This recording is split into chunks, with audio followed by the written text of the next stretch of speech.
In 2010, God planted the seed for something incredible, an effort and partnership in the kingdom between brothers and sisters a world away. That seed was Christians for Kenya, and over the next decade, that seed would grow into a mission that has taken the gospel to thousands. What God was going to do through Christians for Kenya is something we could have never predicted. CFK is an incredible story of what God can do when opportunity meets faith and a willingness to act. It's a beautiful picture of God and His kingdom at its very best. It's a story worth sharing, and this is that story. I am Brandon Kearns, one of the founders of Christians for Kenya, which we started in 2010. I just finished up a stint in investment banking at Morgan Stanley. And I said, well, hey, how can I give back to a part of the world that I think could benefit from some skills that I picked up around business and accounting in particular. I joined a program called Eco Day.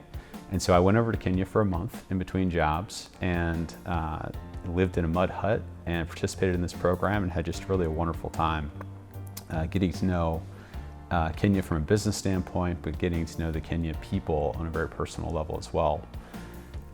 While I was there, and this was not the intent when I originally went there, I had to think through where was I going to worship when I was there. So I reached out to a couple of folks who I knew who were involved in missions, ultimately got connected to the director of the Andrew Connolly School of Preaching in Tanzania, who said, yes, I know of a congregation and of a gentleman who I'll connect you with who's going to be 50 kilometers away from where you're currently staying.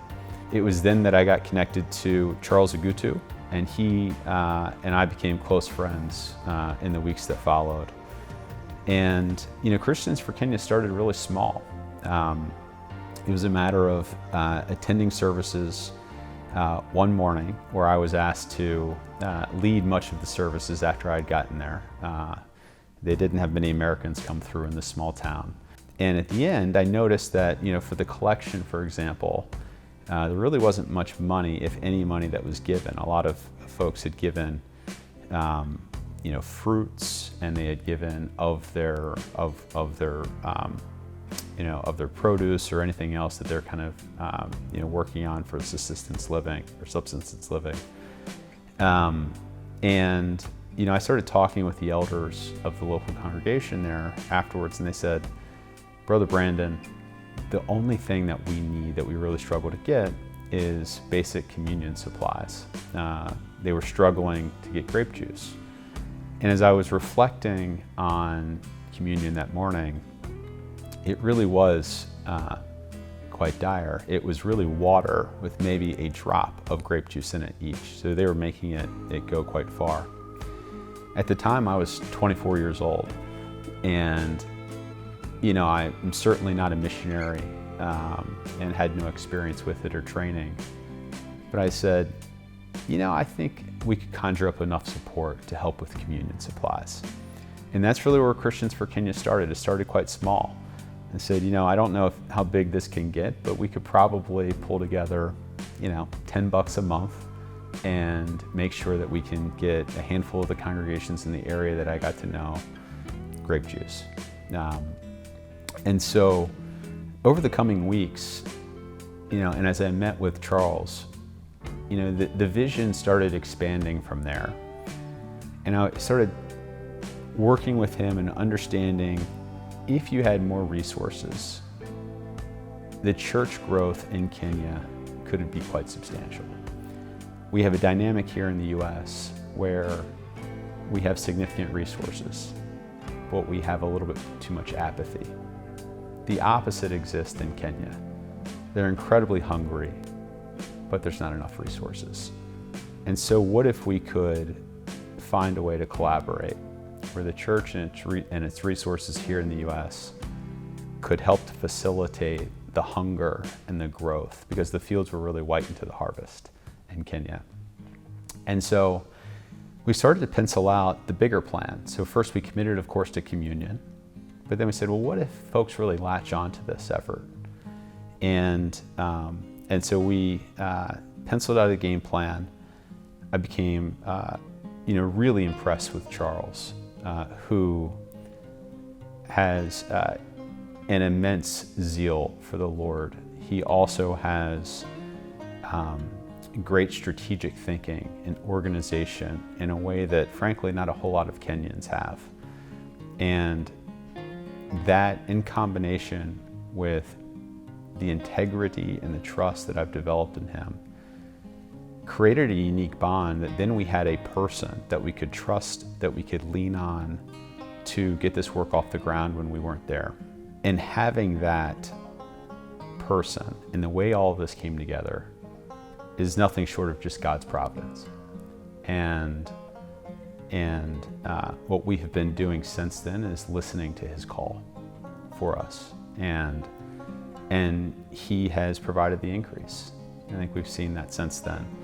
So anyway, that's how Christians for Kenya really got started. We had a handful of really cool initiatives. We then took it back to the US. We presented to a handful of local congregations, starting in West Virginia, but we went to New York, we went to California, really where we had a handful of connections. And individuals and congregations have jumped in since then and have provided us regular support. Kenyans are used to being let down. They're not used to folks who stick to their word. It's a nature of corruption within their system and government dynamics that we're all aware of. They're skeptical of the American that comes over and sees a need but doesn't follow through.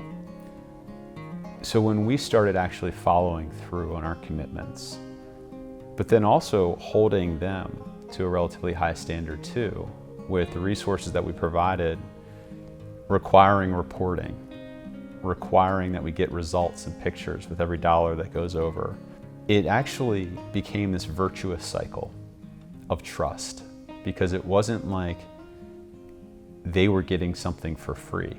They had to deliver on the resources that were being sent. But as a result, they could also consistently count on it coming through. And the Kenyans are an amazingly kind people. They're an amazingly hungry people. And just the way that we've been able to collaborate and work together and share in a vision for the kingdom in Kenya has just brought so much joy and excitement to everyone there. I'll sort of go through a handful of things that we've got going on. We have started, we have built, and we support preacher training schools. As we sit here in 2023, 82 preachers have graduated from the Kenya School of Preaching, and 72 preachers have graduated from the Christians for Kenya Preacher Training School that we've started. Currently, there are also 36 students in training.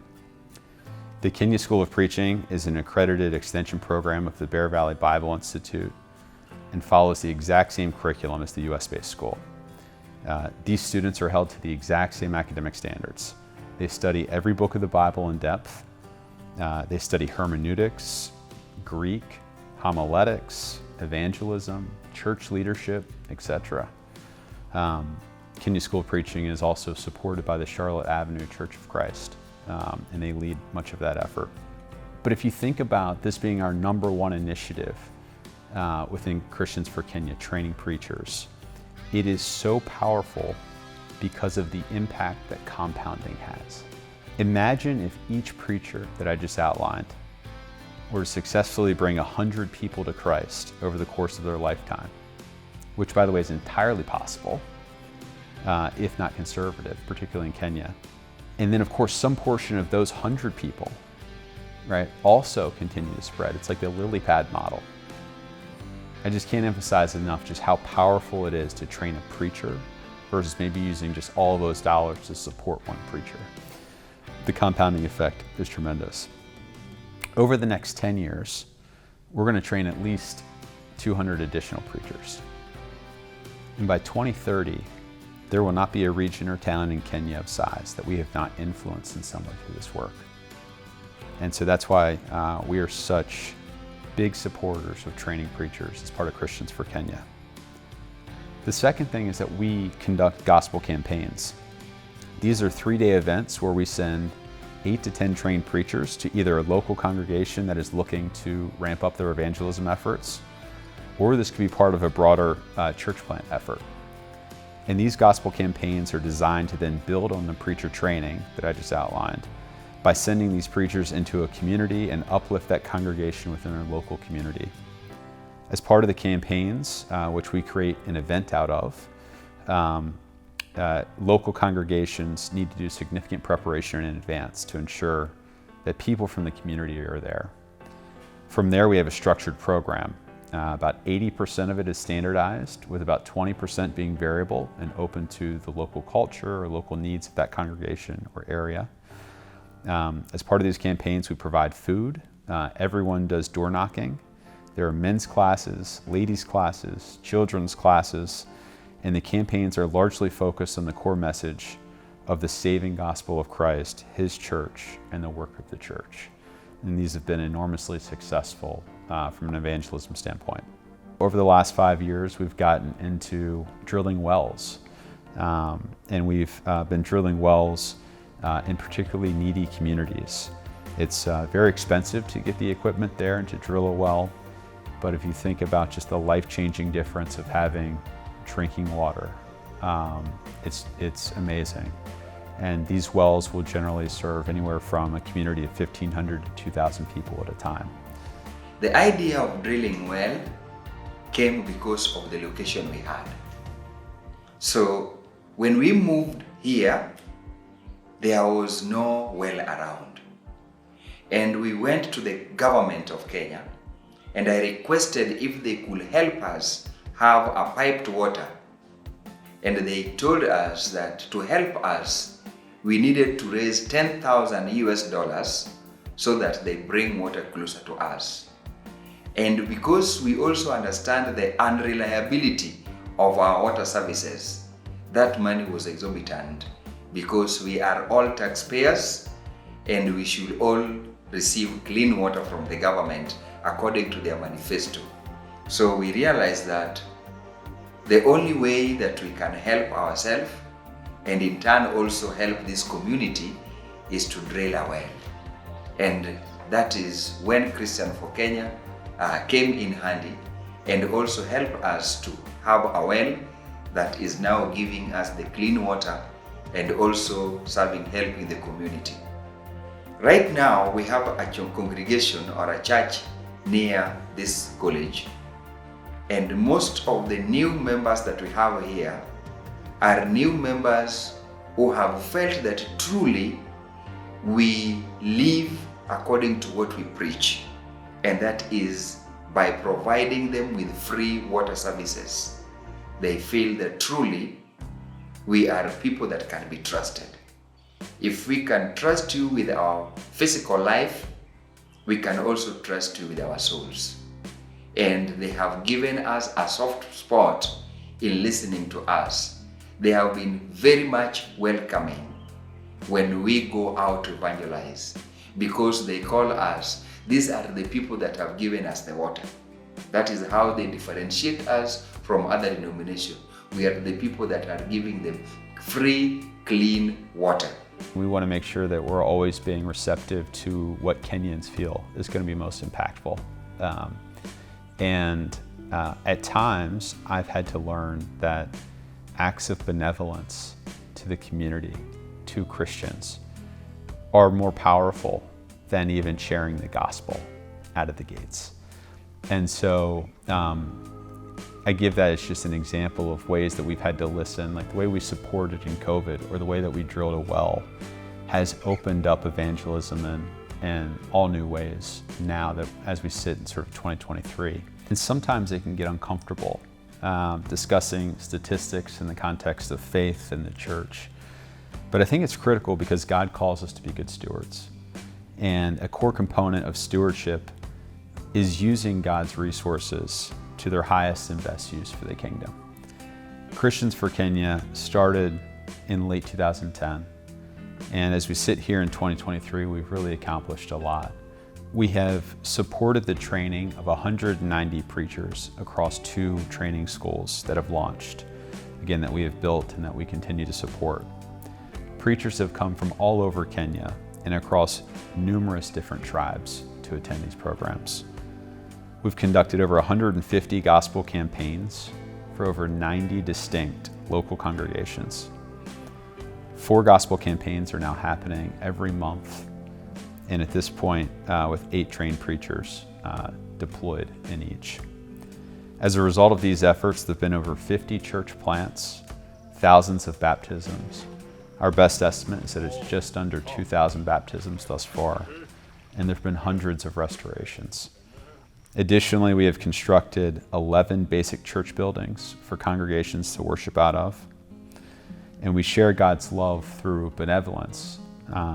We have provided 12 wells to communities without access to clean drinking water, again serving folks with that generally comprise 1,500 to 2,000 per community to provide that water to. And I'll just say that we share these stats not out of personal pride, because we give all the glory to God. We share it to demonstrate to our supporters that it's working. And God has called us to this very important and effective work. We also support children in the church who can't afford to go to school. We help cover some of their school fees. And that gets down to this notion of attempting to help the Kenyan church become more sustainable. We believe that the future of the church in Kenya needs to be more sustainable, and that education is a key. And so we need children who are able to go to school in our churches in Kenya. And learning basic things like math and English is often the key to unlocking a sustainable job. And so we're happy to provide support. And so in the coming 10 years, in broad brushstrokes, I imagine that more preachers will get trained than in the last 10 years. We're going to have hundreds of more gospel campaigns than we had in the last 10 years. As I think about where we have seen God add the increase the most, it's been those 2 initiatives. We will continue to look for opportunities to help Christians and communities and to share God's love through benevolence as well. But God knows no bounds, and we're going to keep growing. And I believe that over the next 10 years, there won't be a pocket of Kenya that we won't be able to impact in some way. And that's the job of us as disciples, is to teach the word, to plant the seed. God will give the increase. To our existing supporters, thank you. We appreciate your support. We appreciate all that you've done to get this work off the ground, and we ask humbly that you continue. And for those considering supporting Christians for Kenya, we ask that you consider it. It's working, and we're just getting started.